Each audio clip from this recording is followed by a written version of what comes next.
Your Excellency, welcome to TVC. Thank you so much for having me here today.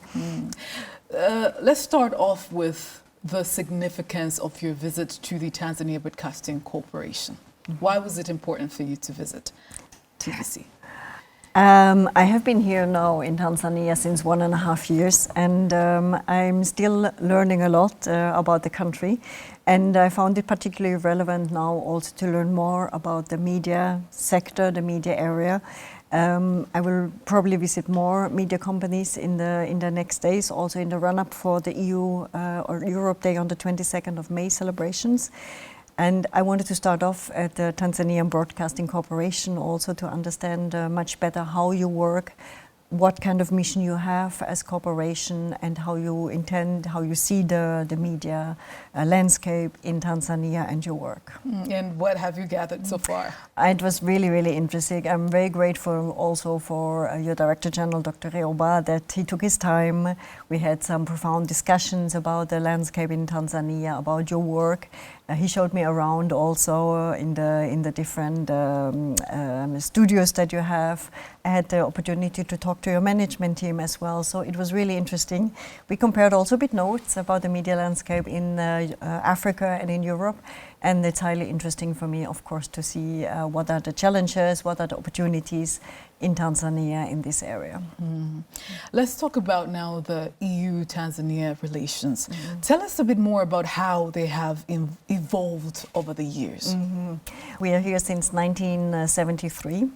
And many of our member states have been here more than 60 years. Let me just mention Sweden, Finland, Denmark, who have been here very long partners already. As European Union, of course, we are here a strong team Europe. We are 11 embassies of EU member states as well. And that's already, maybe I say this already now, because I think this is one of the elements how it has changed, that the European member states on the ground and the European Union, that we work very, very closely as a team. But now coming on substance, I think we are developing in a way where we really try to be partners in Tanzania. We are not here as a delivery anymore. We are, as it was in the very old days, but we're really here to develop together areas of common interest. What we see very clearly is that our priorities are aligned. So the Vision 2050 of Tanzania and Zanzibar works very well with our priorities. And we have common areas of interest, which I think are going very well hand in hand. In the last years, we have focused very much on climate mitigation, green deals. We have supported Tanzania in green and smart cities, but also in sustainable energy, which has been a big, big element for us here. We looked into the development of human capacities, into access of finance. We have worked a lot. This year and the following years, we will now really try to focus even more in line with the priorities of Tanzania, but also looking at concrete value chains. And that would mean that, for example, in agriculture, we would like to start to look at the beginning of the value chain until the very end, hopefully also focusing on processing in the country, on allowing to export, allowing to have vocational training that goes with it. So we really try to look at the whole value chain to have an added value, and then in this context to support the priorities that Tanzania has as well. So Tanzania has been implementing various policies throughout the years, but since President Samia Suluhu Hassan entered power, she went strong on economic diplomacy. So tell us a bit more about EU has been supporting Tanzania in economic growth and development. That has been, and so far, really our priority as well as the EU and the member states as well. We have been very much investing in Tanzania, and I think this is exactly also what the government wants. Economic diplomacy that is there with a certain objective, and that means to increase foreign direct investment, of course, in the country. And there the EU companies have been very strong. We are in the top 10, obviously. Zanzibar, very strong. We just had an investment forum in Zanzibar where it was very clear also on the investment we brought. But we go much beyond that. We have actually also worked very much on the business environment, on the access to finance, on the support to different institutions, on the regulatory framework.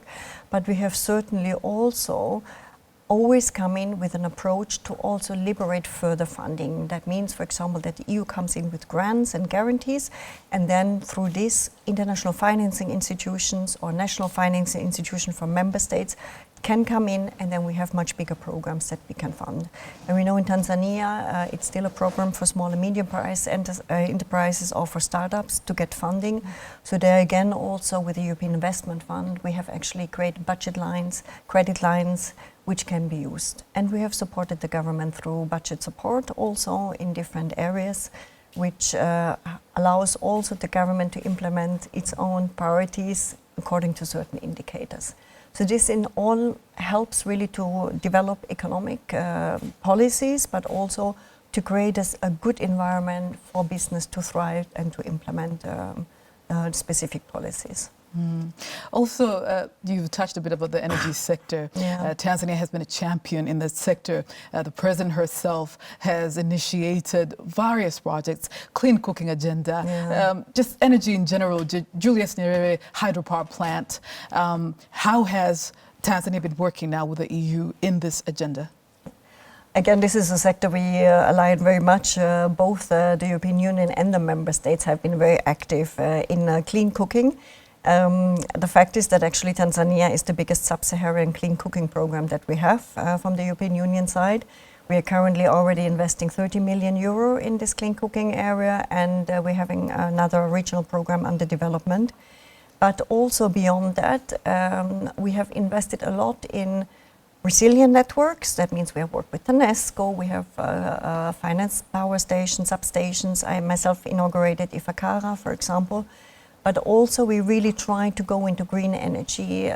There has been now an agreement signed under Global Gateway for Kakono hydropower plant. We are looking also in other hydropower plants. But it's really always our intention to help electrification, to do it green, because that's in the interest of everybody, but also to put it in the context of the other priorities that we have. So for example, that electrification helps in the area where we have the value chains in the agriculture area. Or now we will look more in the minerals area, then again electrification will be linked to this area as well, because we know that this is an industry that needs a lot of energy.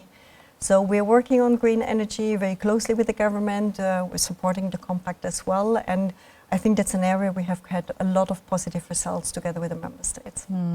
Let's talk about trade and investment now. How has the EU been linking Tanzanian businesses and other European member states in this trade and investment? First of all, we had a number of business fora. So we had a European EU-Tanzanian Business Forum in February 2023. And now, as I just said, the Zanzibar EU Business Forum, which took place in, I think, February this year. And then the member states have all had a number of business fora also in between. So this is really to connect business to business. But then what we do as Team Europe really is, as I have said, to work on the business environment. We work closely on tax issues. For example, the European Union is providing support to TIA as I said, access to finance has been one of our priorities because we see that this is important. And then, of course, also we have programs like Fungo for startups and Markup 2, which works mostly with the EAC, but where we try really to raise the capacities of Tanzanian companies also to export. Even we know that this is more difficult, but we really try to support them on that with a number of different institutions to do that. Is there a way all these initiatives are also involving the youth? Because the youth also, you know, in Africa, most African countries, they're the largest population, and we expect them to have more innovation and style and everything. Youth is, for me personally, to start with, a really big priority, especially in Tanzania, because we see that they have a lot of energy, that they're very committed also to support the development of the country. They have very strong interest in fighting climate change and so on. So it's always a challenge to meet them and always a big pleasure. Coming to youth and business, the Fungoa project is for startups, and what we have seen, as a matter of fact, is that there are many youth that are receiving this support, so that's already a very important element. Also, in the credit lines that have been provided by the EIB, again, also we see that youth have benefited from that. But we're also looking in a broader context, what I would call the 360-degree approach to the issue of youth going on the job market. So we realize that it's really important also that youth has sufficient vocational training to end or to help or to work in those sectors that we consider are a priority together with the government, like agriculture, mining, digital. Very important area for us as well where we work, and there of course the youth is very, very strongly present as well. And I need to say we have an excellent youth sounding board and they advise us a lot. Yeah, yeah, and I wanted to ask about that. So what is the objective of the youth sounding board, the EU? The Youth Sounding Board is there really to help us also to look in the policies, what we do, and to advise us that they are really also compatible and useful for youth people. Because youth has a different perspective, they have different experience, you have very many excellent trained and, as I said, committed youth here. So the Youth Sounding Board is engaging with us on different policy sectors, also accompany me, for example, if I go on the ground, or meeting me on the ground because they come from all over Tanzania, giving us insight, discussing political issues. I ask them general advice, or my colleagues in different sectors. So they're a very, very helpful element in creating policy for us. And also, I think the other way around, also they learn a bit about the European Union as well. But the purpose is really that they advise us. So Europe Day is around the corner. It's in May 22nd here in Tanzania. Yeah. So what is the significance of this year's theme, especially in the EU-Tanzanian context? So this year we decided that we would focus on energy, on sustainable energy, because it has been our priority sector this year. We will have some companies there talking or presenting what they have done on sustainable energy. UNDP will also make an exhibition, and of course we hopefully will also have some representatives.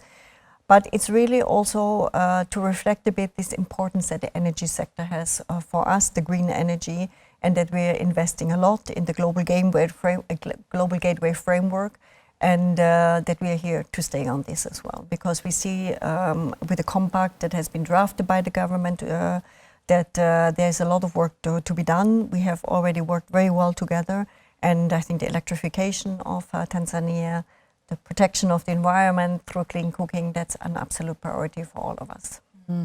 So we've discussed about obviously the evolution of the relations between the European Union and Tanzania. What does the future look like, according to you?